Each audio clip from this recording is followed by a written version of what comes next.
Adapun sifat Undang-Undang Dasar Negara Republik Indonesia tahun 1945, yang pertama adalah singkat dan supel. Selanjutnya, yang kedua, memuat norma-norma. Yang ketiga, naskah tertulis dan rumusannya jelas.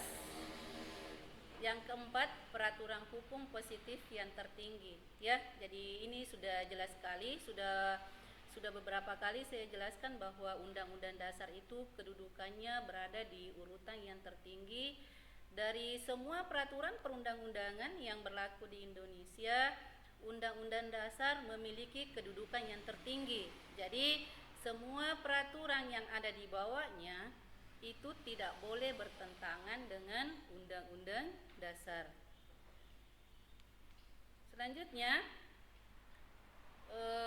kita masuk ke materi yang ketiga, peraturan perundang-undangan nasional. Sebelum saya jauh menjelaskan peraturan perundang-undangan, yang harus anak-anakku ketahui dulu adalah apa itu peraturan. Mungkin sudah sering mendengarkan di rumah atau di lingkungan keluarga, apalagi di sekolah, selalu mendengarkan kata peraturan, tetapi mungkin masih ada yang belum tahu apa itu peraturan. Cuma pintar menyebutkan kata peraturan, tetapi arti dari peraturan itu mungkin masih ada yang belum tahu apa artinya, ya. Jadi mungkin biasa mendengarkan peraturan yang berlaku di sekolah, tapi belum tahu apa makna dari peraturan tersebut, ya. Jadi peraturan itu biasa disebut dengan patokan yang dibuat untuk membatasi tingkah laku seseorang dalam lingkup atau organisasi tertentu yang jika dilanggar akan dikenakan hukuman atau sanksi, ya. Jadi peraturan itu sering sekali kita mendapatkan di lingkungan sekolah. Misalnya datang dan pulang tepat waktu, itu peraturan atau tata tertib yang berlaku di lingkungan sekolah. Jadi jika aturan itu tidak dipatuhi, maka otomatis anak-anakku sekalian pasti akan dikenakan hukuman atau sanksi dari bapak dan ibu guru. Atau misalnya contoh yang kedua, misalnya aturan yang berlaku di sekolah, menggunakan seragam sesuai dengan ketentuan yang berlaku. Jadi ada ketentuannya, misalnya Senin sampai hari Selasa putih biru, Rabu sampai Kamis baju batik, Jumat, Sabtu pakai pramuka.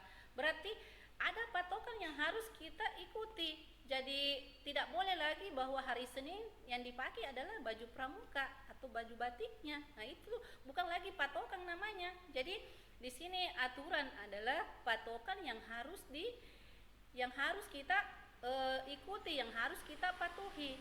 Jadi di sini intinya adalah semua peraturan yang berlaku itu ada sanksi atau hukumannya. Jadi bukan aturan itu kalau tidak ada sanksinya, tidak ada hukumannya jika dilanggar, ya.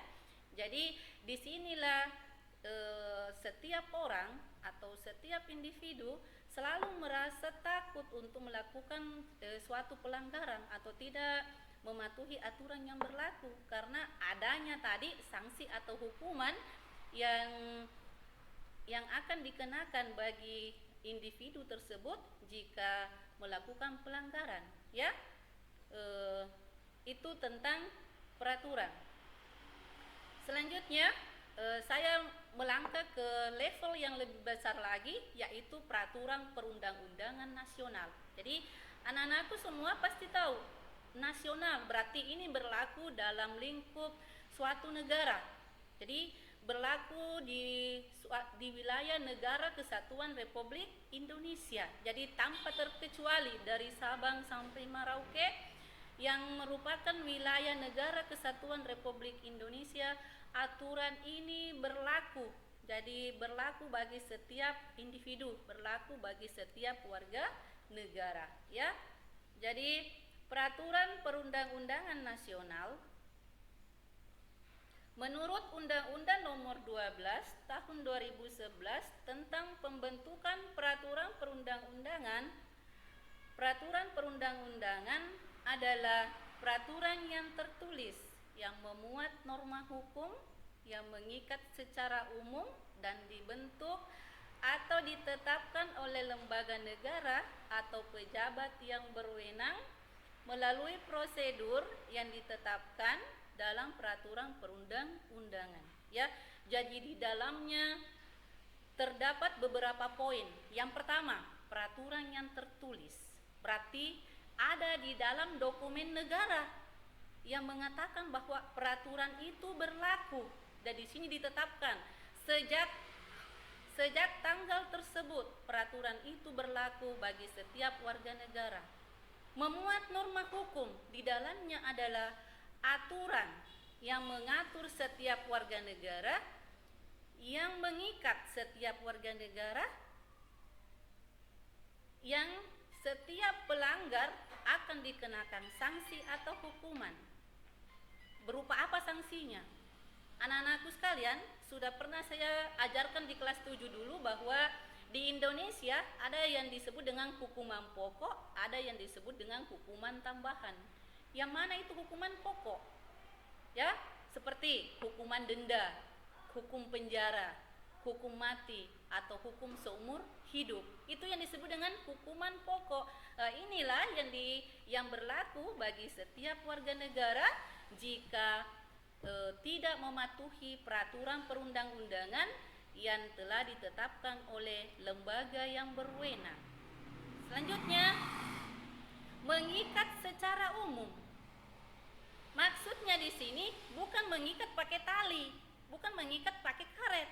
Artinya berlaku bagi setiap masyarakat, berlaku bagi setiap warga negara Indonesia tanpa terkecuali, siapapun orangnya, rakyat biasa, pejabat negara, orang kaya, orang miskin, semuanya tidak ada yang lepas dari hukuman. Siapapun dia, siapapun orangnya, tanpa terkecuali dia diikat oleh hukum yang berlaku di wilayah negara Kesatuan Republik Indonesia.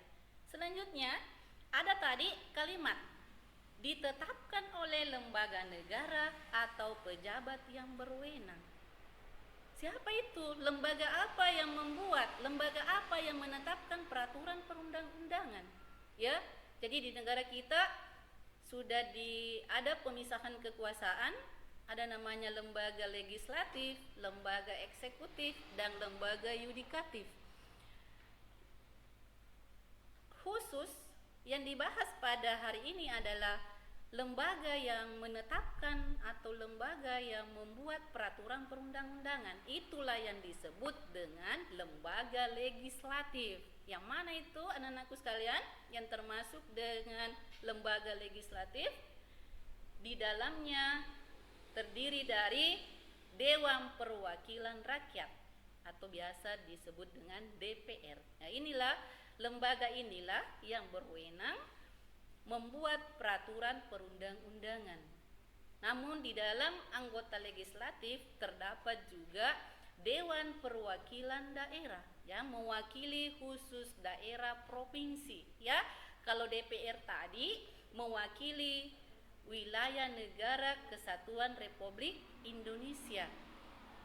Kemudian di dalam lembaga legislatif tadi terdapat juga lembaga Majelis Permusyawaratan Rakyat. Namun di sini Majelis Permusyawaratan Rakyat tidak terlibat dalam membuat peraturan perundang-undangan, tetapi dia adalah berwenang untuk melakukan amandemen atau melakukan perubahan terhadap Undang-Undang Dasar. Ya, jadi DPR yang membuat dan MPR yang melakukan amandemen atau perubahan terhadap Undang-Undang Dasar. Ya, jadi anak-anakku sekalian sudah mengetahui bahwa kita sudah melakukan amandemen atau Majelis Permusyawaratan Rakyat sudah melakukan amandemen terhadap Undang-Undang Dasar, sehingga di beberapa pertemuan yang lalu di situ Ibu menjelaskan bahwa Undang-Undang Dasar sebelum amandemen dan sesudah amandemen, ya. Jadi di sini sudah jelas sekali bahwa lembaga legislatif adalah lembaga yang membuat peraturan perundang-undangan. Lebih jelasnya lagi adalah Dewan Perwakilan Rakyat, ya. Jadi di sini tampak sekali di dalam pengertian peraturan perundang-undangan ada 4 poin yang dibahas, yaitu yang pertama, peraturan itu tertulis, berarti ada di dalam dokumen negara. Kemudian memuat norma-norma hukum.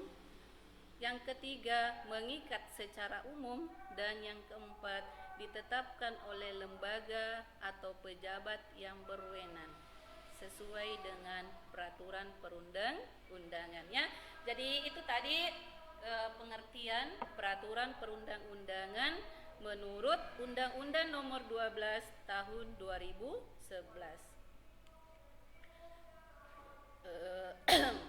Selanjutnya tadi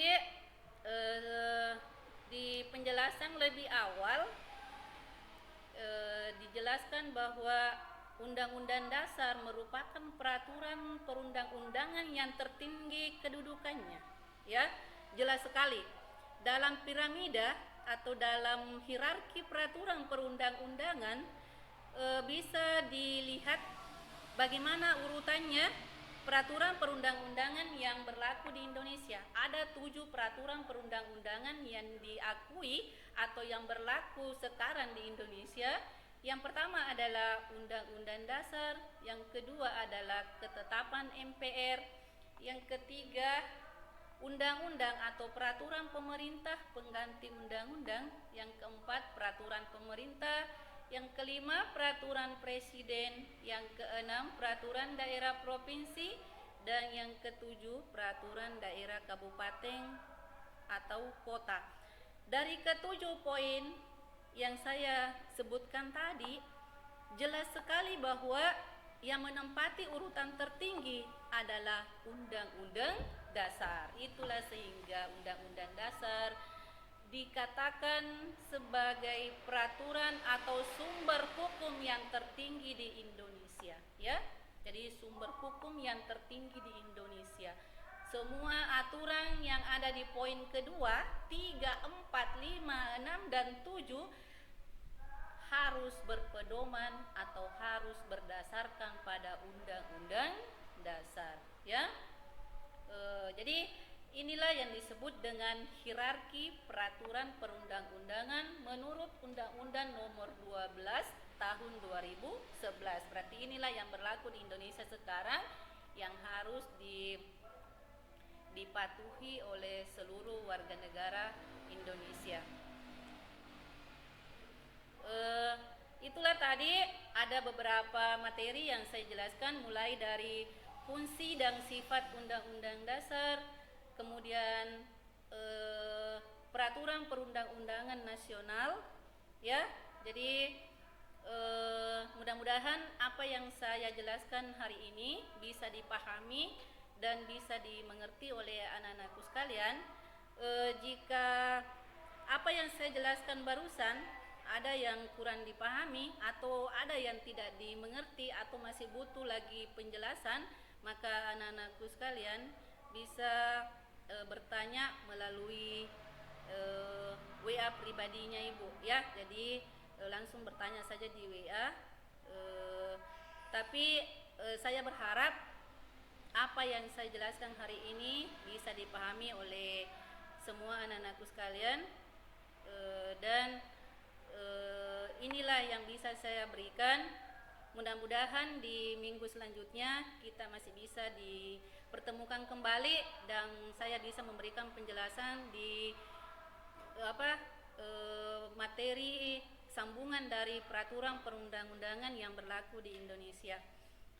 Cukup sekian yang saya sampaikan. Mohon maaf atas kekurangannya. Sebelum saya tutup, saya berharap anak-anakku sekalian tetap menjaga kesehatan, selalu cuci tangan, pakai masker, dan tetap berada di rumah. Dan saya harap tidak usah keluar kalau tidak penting ya, di rumah saja. Tetap semangat untuk mengikuti pelajaran. Sekian, assalamualaikum warahmatullahi wabarakatuh.